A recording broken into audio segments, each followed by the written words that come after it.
Good morning my dear student. आज का मेरा नया टॉपिक जो होने वाला है वो आपका सॉल्युबिलिटी है।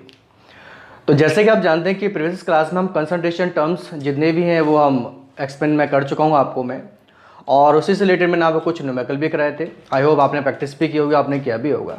आज का हमारा नया टॉपिक है जिसे बोलते हैं आपका सॉल्युबिलिटी। सॉल्युबिलिटी को मैं इनडायरेक्टली समझा चुका हूँ होता क्या है सॉल्युबिलिटी। मैंने आपको समझाया था कि जब आप सॉल्वेंट का एक स्पेसिफिक अमाउंट लेते हैं, उस स्पेसिफिक अमाउंट में आप सॉल्यूट के कितने अमाउंट को डिजोल्व कर पा रहे हैं। जैसे एग्जांपल कि मैंने आपको बताया था, सपोज दैट मैंने एक बीकर में 500 ml वाटर लिया। अब इस 500 ml वाटर में आप सॉल्यूट के कितने अमाउंट को डिजोल्व कर पाते हैं। सॉल्यूट मीन्स 10 ग्राम सॉल्ट हो सकता है, शुगर हो सकता है, वो कुछ भी हो सकता है। तो सॉल्युबिलिटी की सिंपल सी डेफिनेशन है maximum amount of solute which can be dissolve in specific amount of solvent at constant temperature is called आपका सॉल्युबिलिटी। याद रखिएगा दो तीन चीजें कंडीशन फिक्स है इसमें। पहली बात आपके सॉल्वेंट का अमाउंट फिक्स होना चाहिए। सेकंड आपका टेम्परेचर कांस्टेंट होना चाहिए। टेम्परेचर कांस्टेंट नहीं होगा, टेम्परेचर वेरी करेगा तो आप सॉल्यूट के और अमाउंट को डिजोल्व करते जाएंगे, या फिर आप सॉल्वेंट के अमाउंट को कम ज़्यादा करेंगे तो भी आपकी ये प्रॉपर्टी इस पर मेंशन नहीं होगी। तो सिंपल वे में हम बात करें सॉल्युबिलिटी क्या होती है, सॉल्युबिलिटी की हम बात करें the maximum amount of solute which can be dissolve in a specific amount of a solvent at a constant temperature is called solubility. Solubility कई सारे फैक्टर पर डिपेंड करती है। फैक्टिंग की हम बात करें, फर्स्ट लिखा मैंने nature of solute and solvent, second बेटा आपका टेम्परेचर, और थर्ड बेटा आपका है प्रेशर। ये तीन फैक्टर होते हैं जो कि सॉल्युबिलिटी को अफेक्ट करते हैं। इन्हें हम एक्सप्लेन करने से पहले मैंने आपको समझाया था, जनरली हम बात करें आपके सॉल्यूशन 9 टाइप के थे। उनमें से जो बेजर हम बात करें 3 टाइप के सॉल्यूशन थे, एक सॉलिड सॉल्यूशन, एक लिक्विड सॉल्यूशन, एक आपका गैस सॉल्यूशन। मैंने आपको समझाया था सॉल्यूशन में बेसिकली हम लिक्विड सॉल्यूशन के बारे में पढ़ते हैं। ये आपके 3 टाइप के होते हैं। फर्स्ट हम बात करें जब किसी लिक्विड में सॉलिड को डिजोल्व किया जाए, जब किसी लिक्विड में लिक्विड को डिजोल्व किया जाए, और किसी लिक्विड में गैस को डिजोल्व किया जाए। इसी बेसिस पर सॉल्युबिलिटी भी आपकी 3 टाइप की है। पहली बेटा आपका solubility of solid in liquid, solubility of liquid in liquid, solubility of gas in liquid.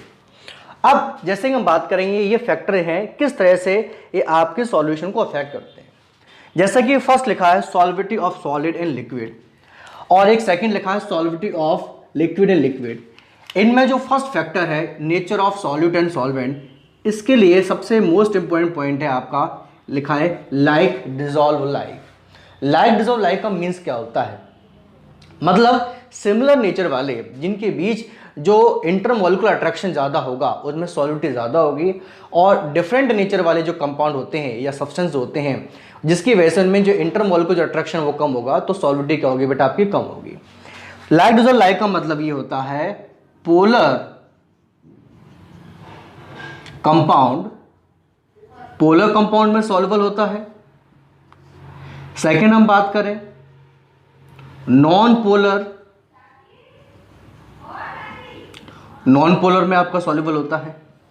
ये कैसे पता चलेगा कि कौन सा पोलर है कौन सा नॉन पोलर है।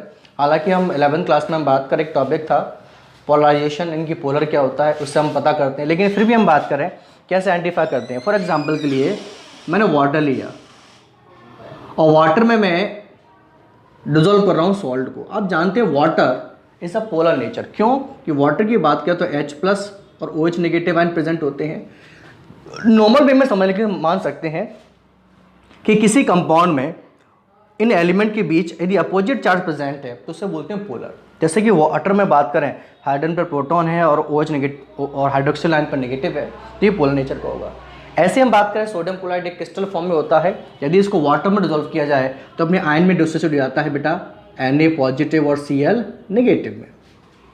तो यानी देख पा रहे हैं वाटर भी पोलर नेचर का है और आपका सॉल्ट भी कैसा बेटा पोलर नेचर का है, तो अच्छे से आपके सॉल्युबल होते हैं। मतलब पोलर कंपाउंड पोलर में ही आपके सॉल्युबल होते हैं। सेकंड में लिखा है नॉन पोलर किस में होते हैं बेटा आपके नॉन पोलर। अब ये नॉन पोलर कौन होते हैं, हमारी केमिस्ट्री की हम बात करें एक बहुत बड़ी एक केमिस्ट्री का पार्ट है जिसे बोलते हैं बेटा हम ऑर्गेनिक केमिस्ट्री।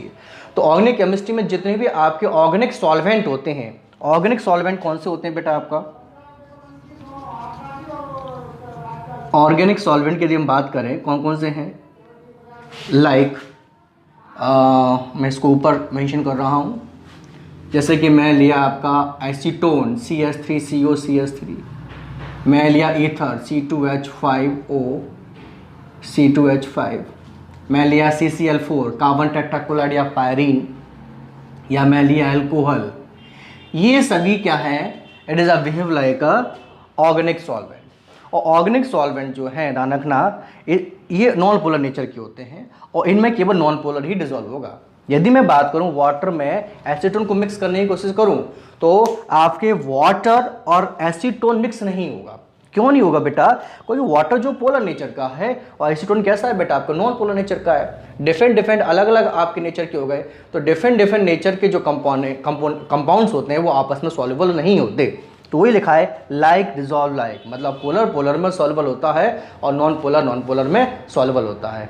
क्योंकि पोलर नॉन पोलर के बीच में जो मोल की जो इंटरेक्शन होती है वो बहुत ज़्यादा होती है, याद रखिएगा। और एग्जांपल ले सकते हैं, जैसे कि मैं बात करूं वाटर और ऑयल की हम बात करें। यदि मैं वाटर की हम बात करें, वाटर में यदि हम ऑयल को मिक्स करते हैं तो आप देख पाते हैं ऑयल जो होता है वो वाटर को फ्लोट करता रहता है। क्यों?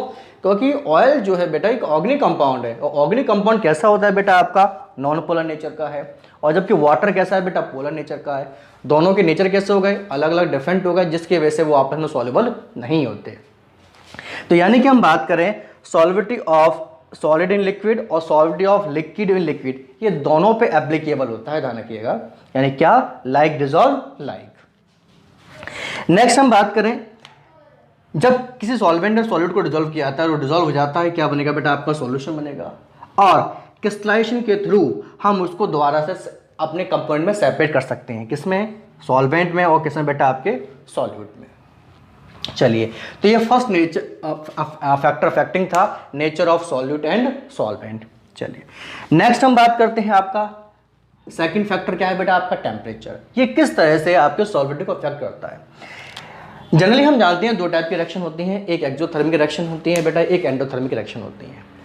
एक्सोथर्मिक रिएक्शन एक्स मतलब एग्जिट, मतलब एक ऐसी रिएक्शन जिसमें हीट इवॉल्व होती है, बाहर निकलती है, उससे बोलते हैं बेटा हम एक्सोथर्मिक रिएक्शन। एक होती है एंडो का मतलब अंदर आना, जब कोई सब्सटेंस या सॉल्यूशन को हीट दी जाती है वो हीट को एब्जॉर्ब करता है, या तो इस टाइप की रिएक्शन को बोलते हैं बेटा हम एंडोथर्मिक रिएक्शन। अब इन पर टेम्परेचर का क्या इफेक्ट पड़ेगा? इफेक्ट पड़ता है सिंपल वे में आपसे मैं बात करूं, जब कोई सब्सटेंस हीट को लेगा तो हीट लेने से उसका टेम्परेचर बढ़ेगा, टेम्परेचर बढ़ेगा तो उसके अंदर मॉलिक्यूल का इंटरेक्शन वो ज़्यादा होगा। और एक्सोथर्मिक रिएक्शन में क्या? हीट बाहर जाती है, और बाहर जाने से हम बात करें मॉलिक्यूल कहाँ आएंगे बेटा? आपका जो कंडेंसेशन है या क्रिस्टलाइजेशन है वो ज़्यादा बढ़ेगा। अब इनको समझने की कोशिश करते हैं कि एक्सो एंडो पर टेम्परेचर क्या इफेक्ट पड़ता है।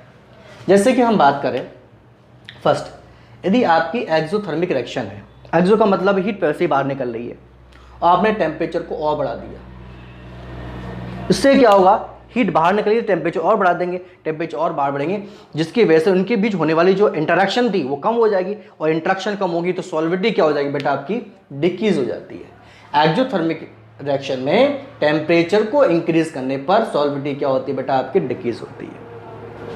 नेक्स्ट हम बात करते हैं एंडोथर्मिक रिएक्शन। एंडोथर्मिक रिएक्शन का मतलब हीट ले रहा है, यदि हीट लेगा तो आप टेम्परेचर इंक्रीज करेंगे, टेम्परेचर इंक्रीज करेंगे जिसकी वजह से क्या होगा? जिसकी वजह से इनके बीच इंटरेक्शन और बढ़ेगी और सॉल्विटी क्या हो जाएगी बेटा? आपकी इंक्रीज हो जाएगी। फॉर एग्जांपल की हम बात करें, यदि हम वाटर में यदि मैं शुगर को डिजोल्व करता हूँ, तो आप यदि आप टेम्परेचर को बढ़ाएं तो आप टेम्परेचर को बढ़ाते जाएंगे तो उसके अंदर मैक्सिमम अमाउंट ऑफ सॉल्यूट मतलब शुगर को आप डिजोल्व कर सकते हैं। तो कहने का मतलब ये है, याद रखिएगा, रिएक्शन दो टाइप की होती हैं, एक एक्सोथर्मिक रिएक्शन, एक एंडोथर्मिक रिएक्शन। एक्सोथर्मिक रिएक्शन में टेम्परेचर इंक्रीज करने पर सॉल्विटी डिक्रीज होती है, जबकि एंडोथर्मिक रिएक्शन की हम बात करें वहाँ टेम्परेचर इंक्रीज करोगे सॉल्विटी क्या होगी बेटा? आपकी इंक्रीज होती है। दूसरा फैक्टर हमने समझा किस तरह से ये फैक्टर आपके सॉल्विटी को इफेक्ट कर रहा था। थर्ड हम बात करते हैं प्रेशर। आप अच्छे से जानते हैं कि हम पढ़ रहे हैं सॉल्विटी ऑफ सॉलिड इन लिक्विड, यानी कि सॉल्यूट क्या है बेटा? आपका सॉल्यूट जो है वो आपका सॉलिड है, और आप जानते हैं जितने भी आपके सॉलिड पार्टिकल्स जो होते हैं, सॉलिड सब्सटेंस जो होते हैं, उनके बीच जो इंटरमोलिकुलर फोर्स बहुत ज़्यादा होता है, स्पेस होता ही नहीं है। स्पेस नहीं होता तो उनमें कंप्रेसिविटी का नेचर नहीं होता है, मीन्स उन पर प्रेशर का कोई इफेक्ट नहीं पड़ेगा। यानी कि हम बात करें सॉल्विटी ऑफ सॉलिड इन लिक्विड में आपके प्रेशर का कोई इफेक्ट नहीं पड़ता। तो ये 3 फैक्टर थे, तो सॉल्विटी ऑफ सॉलिड इन लिक्विड में ये आपके इफेक्ट कर रहे थे। नेक्स्ट हम बात करें सॉल्विटी ऑफ लिक्विड इन लिक्विड, ये मैंने आपको बताया फर्स्ट लाइक डिजोल्व लाइक, ये इफेक्ट करता है इसको। और टेम्परेचर की बात करें, टेम्परेचर बढ़ाने पर same as it is, temperature बढ़ेगा तो सॉल्विटी आपकी बढ़ेगी, टेम्परेचर कम होगा सॉल्विटी क्या होगी बेटा आपकी कम होती है। नेक्स्ट थर्ड है सॉल्विटी ऑफ गैस इन लिक्विड। ये क्या है? अब आपको मैंने कुछ 2 टाइप की गैसें दे रखी हैं, एक कंपाउंड के फॉर्म में, एक मॉलिक्यूल के फॉर्म में। कंपाउंड के फॉर्म में दे रखा है अमोनिया, हाइड्रोक्लोरिक एसिड, और मॉलिक्यूल के फॉर्म में है ऑक्सीजन, नाइट्रोजन एंड हाइड्रोजन। ये हाईली सॉल्युबल होती हैं, ये बेटा कैसी होती है बेटा आपकी लेस सॉल्युबल होती हैं। ये आपकी नेचर ऑफ सॉलिड और सॉलिड में डिपेंड करता है। नेक्स्ट फैक्टर की बात करें, क्या है बेटा आपका टेम्परेचर। टेम्परेचर का सॉल्विटी ऑफ गैस इन लिक्विड में क्या इफेक्ट पड़ता है? बिल्कुल पड़ता है। आपको दिख रहा होगा टेम्परेचर बढ़ाने पर सॉल्विटी ऑफ गैस इन लिक्विड में डिक्रीज हो जाती है और टेम्परेचर इंक्रीज करने पर सॉल्विटी बढ़ जाती है। ये आप कैसे पता करेंगे? एक सिंपल सा एग्जांपल लिख सकते हैं डे लैब में। जैसे कि हम सॉफ्ट ड्रिंक या कोल्ड ड्रिंक की बात करें, या आपकी सॉफ्ट ड्रिंक और कोल्ड ड्रिंक जो होती है जब ठंडी होती है, आप ओपनर को खोलते हैं तो आप देखते हैं कि उसके अंदर से गैस रिलीज होती है। हालांकि इसमें सोडियम बाइकार्बोनेट मिलाया जाता है जिसकी वजह से CO2 गैस बाहर निकलती है, लार्ज अमाउंट में गैस बाहर निकलती है। लेकिन आपने देखा होगा यदि वही कोल्ड ड्रिंक या सॉफ्ट ड्रिंक जो बोतल है टेम्परेचर ज़्यादा हो या ऐसी ठंडी ना हो, तो आप उसके ढक्कन को ओपनर से खोलते हैं तो आप देखते हैं वो कम अमाउंट में गैस रिलीज होती है। तो कहने का मतलब समझ में आया होगा कि यानी कि सॉल्विटी ऑफ गैस इन लिक्विड की बात करें, टेम्परेचर जितना कम होगा गैस की सॉल्विटी लिक्विड में उतनी ही ज़्यादा होगी, और टेम्परेचर जितना ज़्यादा होगा सॉल्विटी आपकी लिक्विड में उतनी क्या होगी बेटा आपकी कम होगी। डेली लाइफ में बहुत सारे इसके एग्जांपल्स भी हैं। कुछ एग्जांपल की और मैं बात करता हूँ। आपने ये भी सुना होगा कि जनरली आपके जैसे भी मई जून चल रहा है, अबाउट टेम्परेचर अपने जो ग्वालियर की हम बात करें या MP में बात करें, जनरली कई सारी जगह टेम्परेचर 45-46 हो जाता है। आपने देखा होगा यदि गर्मियों के दिनों में समुद्र की बात करें, नदियों की बात करें, तालाब की बात करें, आपने देखा होगा कि कई सारे लिविंग ऑर्गेनिज्म वो मरने लगते हैं। उसके पीछे स्पेसिफिक रीज़न क्या होता है?